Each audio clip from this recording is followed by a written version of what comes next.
Welcome back to the Building Confidence podcast, where I, your host, Louise, as a party, share what I've learned through the years, through the tears, so you don't have to.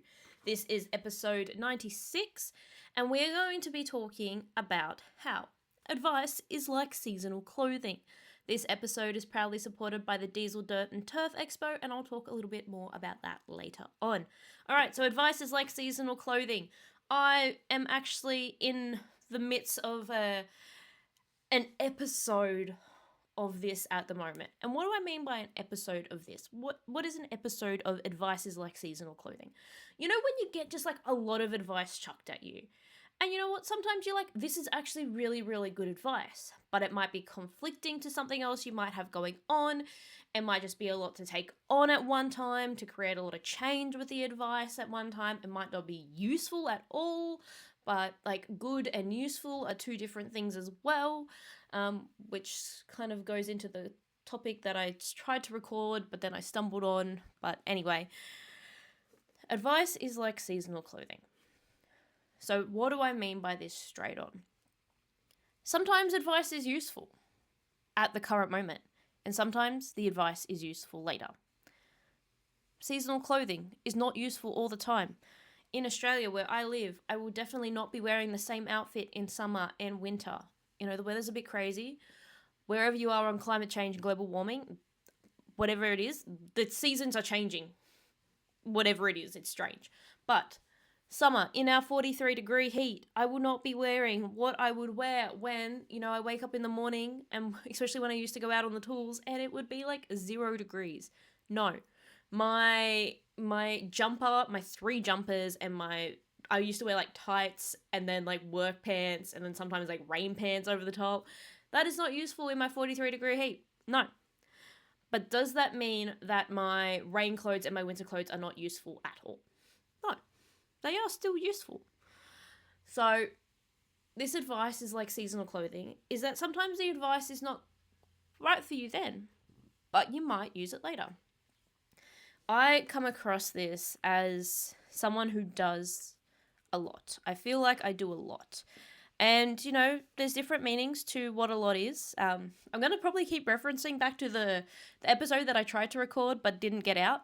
And I'll probably do it next time because I really want to do the topic of when you define the meaning of words. So words can often have different meanings. Depending on context, obviously, but also when someone says something to you, a word might have a different meaning to them as it does to you. So the advice, coming back to advice, some advice is good, but it's not good right now.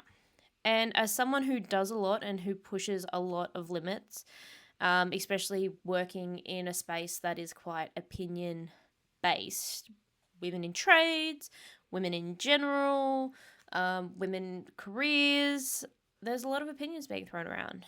And some of the advice that I get is actually super overwhelming because I already have a lot of facets to my business as a life coach. Yes, if I was just doing coaching, or if I was just doing a podcast, or if I was just doing events, I got some advice about my podcast that I'm trying to implement. I don't know if I'll keep implementing it. So some of you might see some video snippets of the podcast on me being like using them as reels and stuff like that. But recording with video actually takes a lot longer to then upload and make those little clips than it does just by recording the audio and uploading. So when I just record by audio and upload, then like it takes me an hour. I can have my podcast recorded, uploaded, marketed, and out an hour. But if I video record, then I have to set up my camera, set up my angle, make sure I don't look like trash. By trash, objectively, that's another one of those words that, has different meanings. But I mean, mostly just not exhausted as, just exhausted as, and actually look at some kind of neat way that I would like to present myself to the world, which when I record just on audio, no one knows what I look like, and most of the time I do it in my pajamas because I'm like, holy shit, I need to record a podcast. All right, bit of a tangent, but advice being like seasonal clothing. So advice on what you want to do with your health, advice on what you want to do with your mental health, advice on putting effort or no effort. This is one thing that I really got caught up in my personal and professional development journey. Is like a lot of people say, you know, like say yes and work out how to do it later. Like, you know, you don't want to miss any opportunities. Grab life by the horns. Blah blah blah. Whatever people say.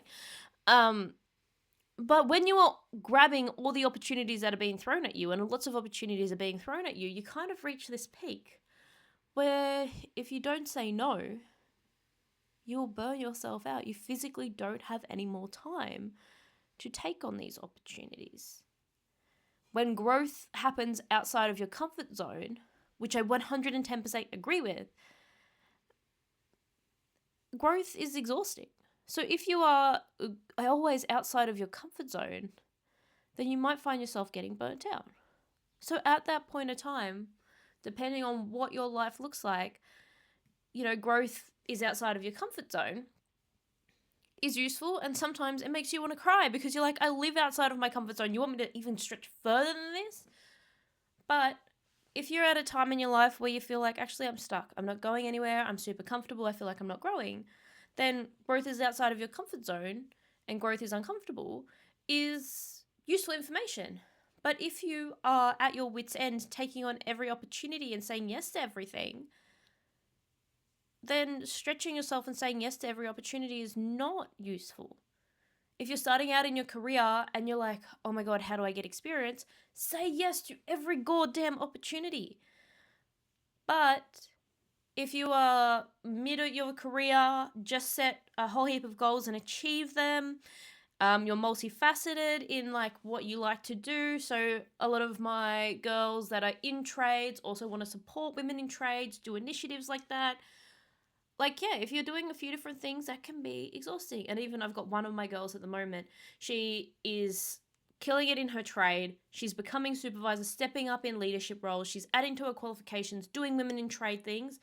And, you know, she's at that point in time where someone says, yes, like, can you please do this? Or I've got an amazing opportunity for you. And she's like, hell no. And then the other person's like, oh, but this is a great opportunity to help you grow. And she's like, I'm growing myself into the ground. I'm working myself into the ground. So that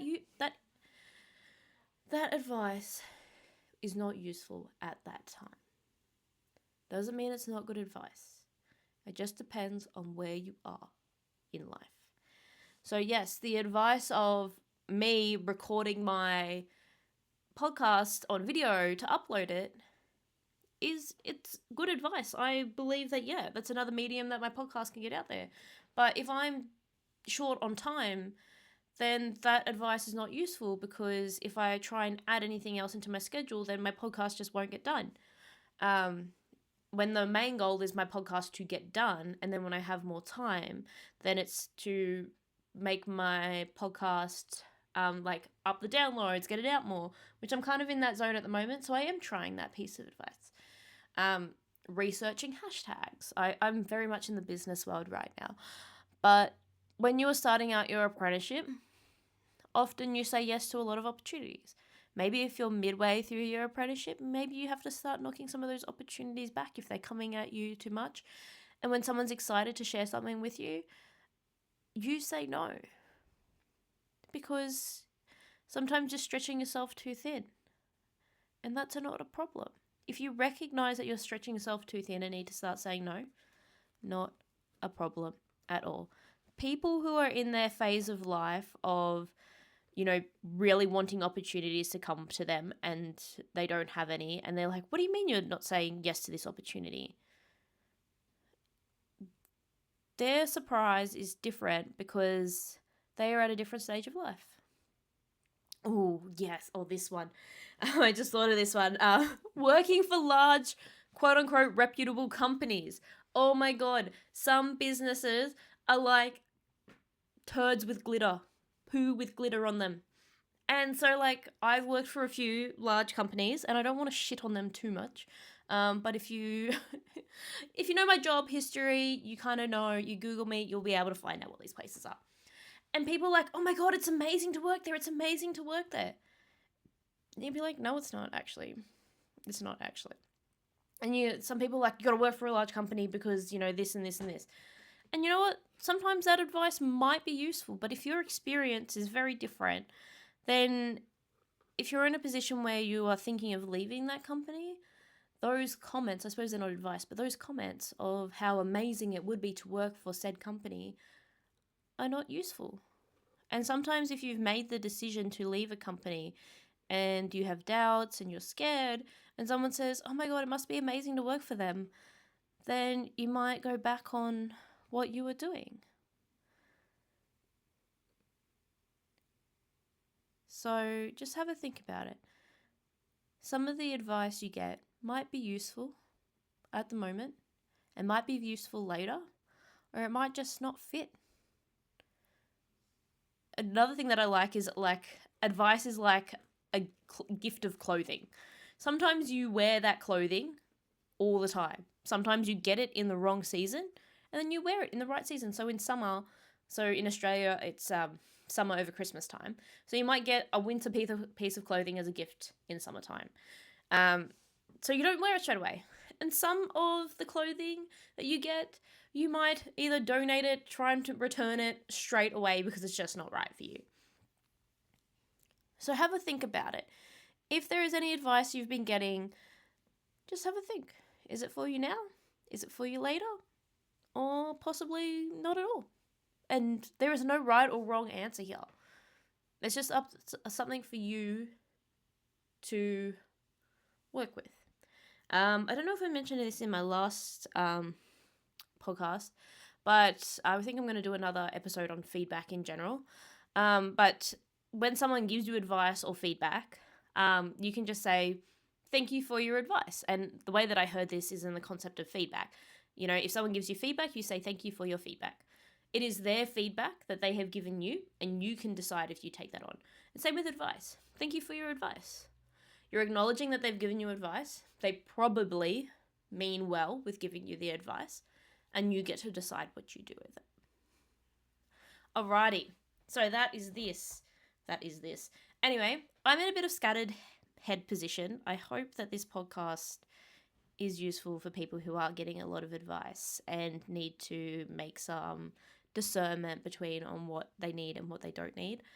I'm going through a bit of stuff at the moment, which I will probably share in a couple of months, but I'm just working it out. So hopefully the podcast and stuff don't become too scattered. I've been kind of off social media I say off social media. I'm still on social media, just not posting as much, just because I got some things in my head. I just wanted to share that, even though I'm not sharing what is going on in my head, that I am a normal person. Things go on in my head that I need to work through. So if you've got something going on in your head, in your life that you have to work through, you are a perfectly normal human being in that concept. All right. So the Diesel Dirt and Turf Expo, who are sponsoring and supporting this podcast episode, is a expo that is happening in Sydney, Australia, at the Dragway, at Eastern Creek Dragway, on the 16th, 17th, and 18th of May. They will have all things diesel, all things dirt, and all things turf there. And it's an amazing day out for family and friends. One of the things I like to connect it to is, you know, a lot of people say it's not what you know, it's who you know, but you can change and adapt and add to who you know. So this expo, the Diesel and Turf Expo, if you are looking at getting into machine operating, diesel mechanic, heavy vehicle mechanic, mobile plant mechanic, horticulture, that kind of stuff, go and connect with these businesses. They might not be the exact right person you might need to connect with, but they will certainly help put you on the path on who you need to connect with. All right, and as always, if you need any help or support with this, please reach out to me through either my website, louiseasaparty.com, or you can send me a DM on my Instagram, Louise as a Party Coaching on Instagram. Yeah, I'm feeling a bit off, so I just want to share that because it's okay to feel a little bit off. But anyway. And I really like the way that I wrap up my episodes, and sometimes I do need to hear it for myself. All right. So if you don't believe in yourself right now, please borrow my belief in you. I know you can do anything that you put your mind to. Sometimes you might need to have a nap and eat a snack beforehand, but I know you can do it. I will see you in the next episode.